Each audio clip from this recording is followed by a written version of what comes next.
బాహుబలిలో ప్రతినాయకుడు బల్లాల దేవుడి పాత్రను పోషించిన దగ్గుబాటి రానా రియల్ లైఫ్ లో బాగా జోవియల్. లైఫ్ ఎంజాయ్ చేయడం రానాను చూసి తెలుసుకోవాలని కామెంట్స్ కూడా వినిపిస్తుంటాయి.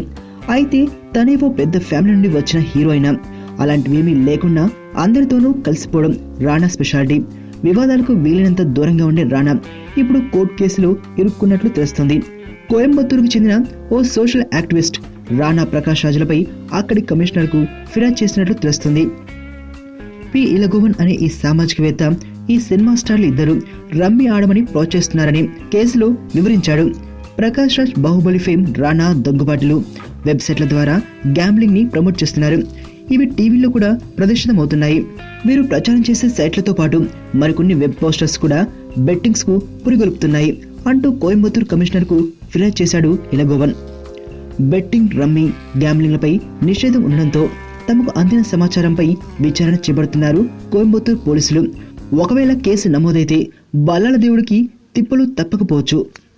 మరణం దేహానికే గాని ఆత్మకు కాదని భగవద్గీత చెప్తుంది. మనిషి బరువెంతున్న మరణానంతరం 21 గ్రాములు తగ్గుతుందని సైన్స్ చెబుతుంది. అంటే ఆ 21 గ్రామ్స్ బరువు